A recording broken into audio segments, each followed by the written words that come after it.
Right, so I thought I would make another one of these videos, as I said I would at the end of the previous, in regards to my personal experiences with body dysmorphic disorder.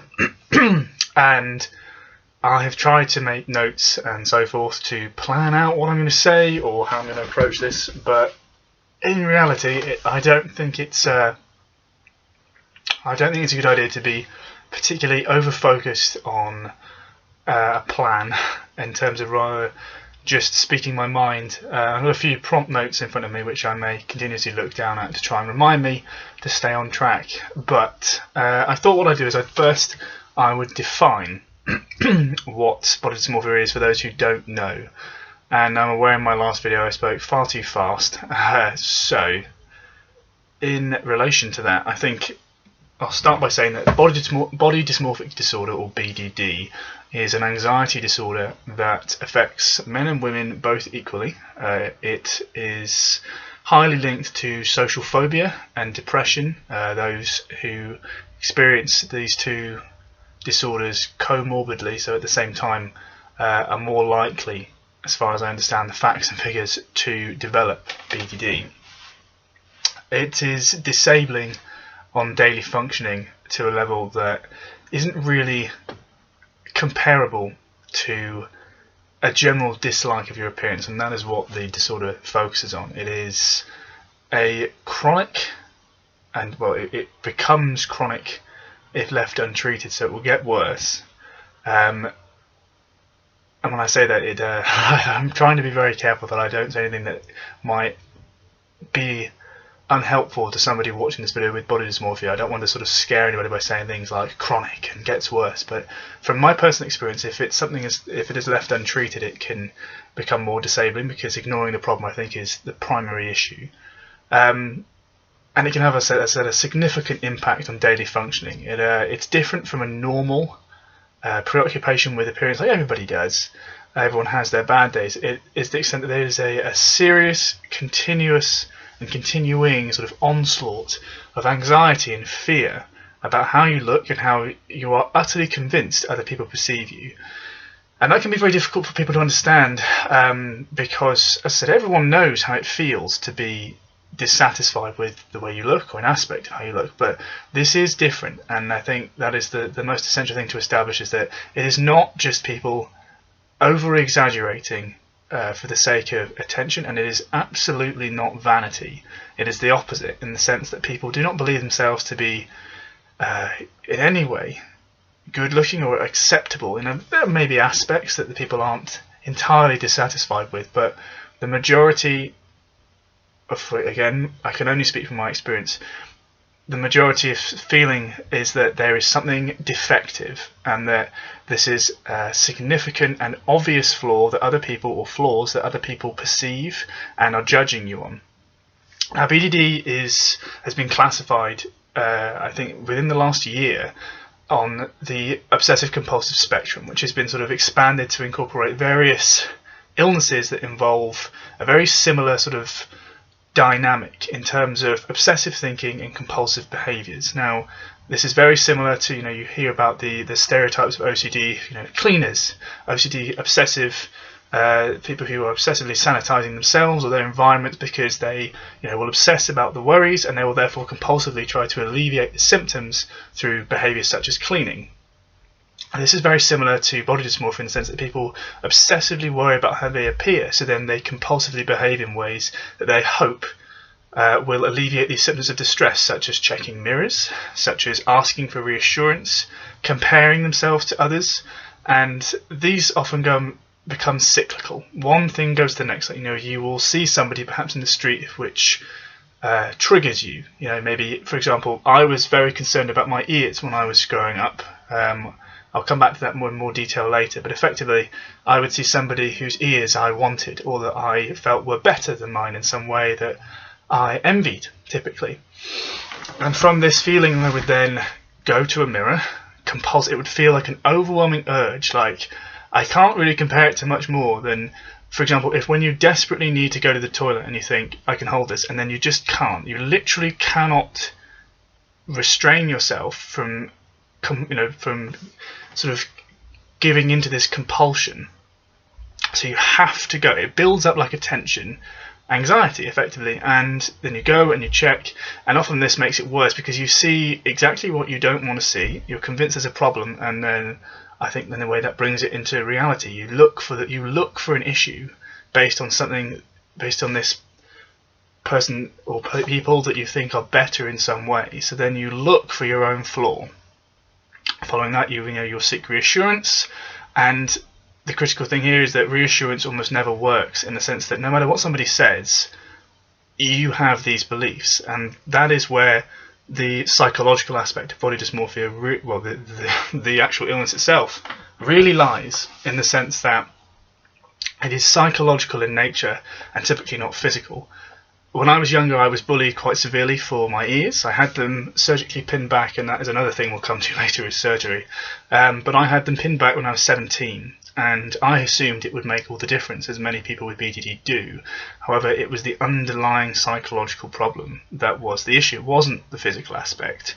It definitely triggered me, and that's, to this day, I am still a little bit uncertain about where the boundary lies, but it definitely was the way. It's the thinking patterns, as amongst the various mantras and so forth that my doctors and therapists told me, or sort of helped me to memorize and understand and incorporate. I was using my insight, not realizing that my insight was distorted. I believed that I looked a certain way. I felt this because of my thought patterns. I was told to perceive my appearance as influenced by some unhelpful past experiences, and I think that's definitely true for a lot of us. We definitely take on some things that have happened, and we apply them as a blueprint to the modern day, but that doesn't necessarily mean it's true. Thoughts don't mean facts, and I have so many more of these, but in fact I think they're written on my wall. But as I said, the idea of this OCD spectrum is that it's all very similar and all very interconnected. OCD, BDD, anorexia, various other illnesses, bulimia, these obsessive compulsive illnesses. Some like anorexia and bulimia I often use as examples, try to explain to people how it feels in terms of believing that you are a certain way when you're just not, or not as extreme as you fear. I think one thing I'll say for anybody who's watching this who does have body dysmorphia is that one of the most wonderful things I can say that has happened to me recently is I looked at some pictures of myself from 5 years ago, before the second surgery, which again I'll come back to. I had before this surgery. So before I looked at these pictures, and it was when I was at my most distressed, and I looked less than 2 weeks ago or so and thought it really wasn't as bad as I thought. When you're in it, when you're in that moment, it's your judgment is so clouded and you're so filled with chemicals surging and thoughts racing that you can't always see it. But I think it's one thing that I'll say that provides me with great hope is that when I'm having a bad moment, and they're much rarer these days, but when I do, I remember thinking that the thoughts don't mean facts, and that this perception is just a perception. It's just how I feel. I look back when I'm thinking, I'm sure that person was laughing at me, or that person looked at me and thought this, the paranoia. But then I realised it's all coming from inside my head. It's all me. And just to give some more sort of preface to what body dysmorphia is, it affects males and females equally. I may have said some of this already. It affects roughly 1 in 100 people, so it is not uncommon. It is just hugely underdiagnosed. There are celebrity examples, people that may or may not have had the disorder but often meet the diagnostic criteria. Michael Jackson, hence all his multiple surgeries. Andy Warhol, the famous artist, I think he was very concerned with some areas of his face. I believe there was a member of French royalty centuries ago, or a century ago, or something similar, who was incredibly dissatisfied by his nose, and I think it may have affected his reign or something similar. It's all things you pick up along the way you read. Uma Thurman, possibly Sarah Michelle Gellar, and various other people who it can affect everybody, all ages, and it affects people most typically during adolescence when body image concerns become the most prominent, but it can affect throughout the lifespan. I think one thing I'll say above everything is that stigma as mentioned in the previous video, is a huge issue, and it must not be, because that is, I think, the single greatest problem, especially for males. If, again, speaking from my own experience, is that, you know, you worry that what people will think, because, you know, males aren't supposed to be vain. Males are supposed to suck it up and get on with it. A good friend of mine said to me once that, you know, the phrase, like, you know, man up, is absolute bollocks, because it is just rubbish. And, you know, things like these, they lead to very severe consequences. I have read a lot of facts and figures about suicidal ideation and risk in body dysmorphia, and I read once, and again, I can't say that these are the most up to date now, but I read recently that people with body dysmorphia are the single most likely with body dysmorphia to commit suicide than any other mental illness statistically. And that doesn't mean they will. I remember personally, I've experienced suicidal ideation many times because of the distress I felt. But what saved me was the feeling that I didn't want to make my physical appearance worse. You know, what if I fucked it up in some way?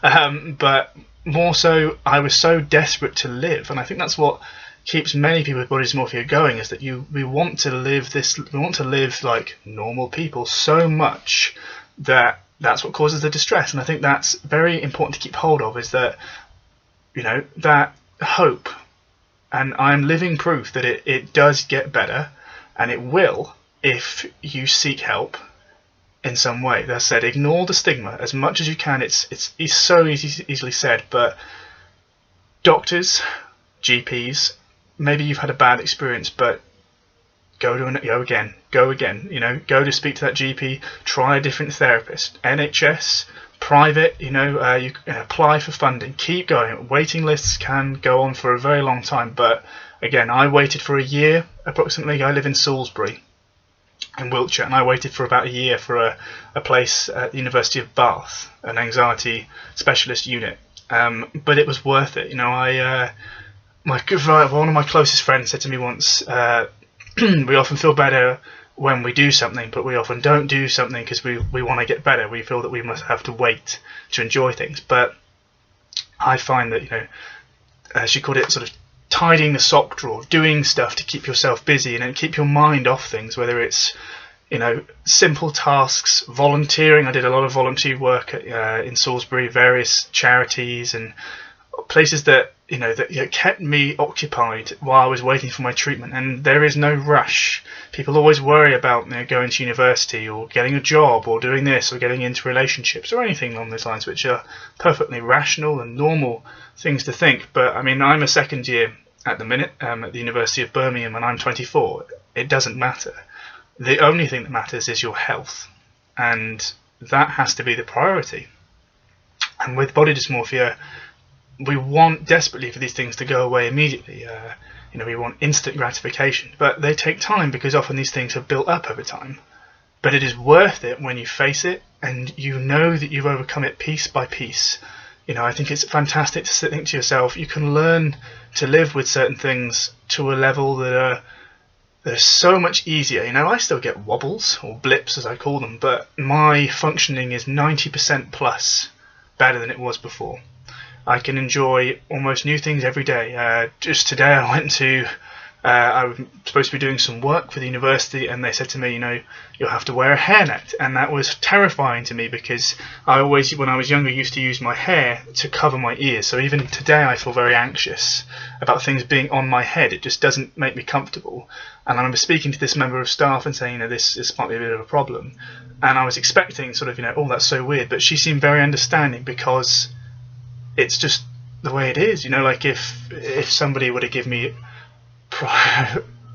an issue with something that's caused by my health, my illness, or whatever you want to call it, screw them. Like it is something that should not be sugar coated. You know, I'm not suggesting that people should, you know, be bowing down and giving me preferential treatment, but don't ever be afraid to be unwell, because it shouldn't be an excuse, but it is nonetheless a fact, and you can overcome it. So, as I said, speak to your doctors. Don't be afraid to take medication. Medication is fantastic. It can raise you to the level to access the therapy for example, cognitive behavioural therapy, that is utterly life-changing. So on that note, I will focus on what I'm going to talk about in my next video, and I wish everybody well.